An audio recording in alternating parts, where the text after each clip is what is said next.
October 31st මගේ දවස ගත වුණ හැටි බලමුද? ඉතින් අද ෆ්‍රයිඩේ මට යූෂුවල් වර්ක් ඩේ එකක් නෙමේ. අපිට තිබුණා අද ට්‍රේනින් සෙෂන් එකක්. ඉතින් මම උදේම මගේ ට්‍රේනින් එකට පාටිසිපේට් කළා. ඉතින් අද හැලොවීන් ඩේ එක නිසා අපේ බොස් අපිට හැලොවීන් තීම් කප් කේක් ට්‍රීට් එකක් දුන්නා.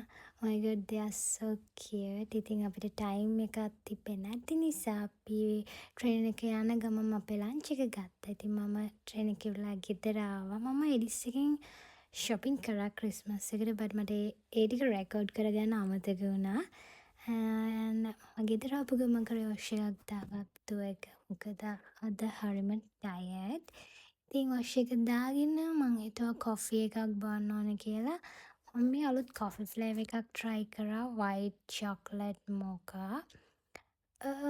ඒක එච්චර මට සෙට් උනේ නෑ. anyways ඉතින් මම මේ කොෆි එකත් අරගෙන අපේ බල්කනි එක ලස්සනට සන්සෙට් එක පේනවා.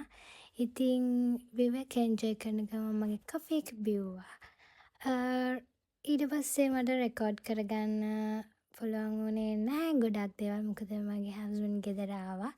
එයා ඉතින් ගෙදර ආවේ පොඩි ඉන්ජරි එකක් එක්ක. ඉතින් ඒක ගැන බැලුවා.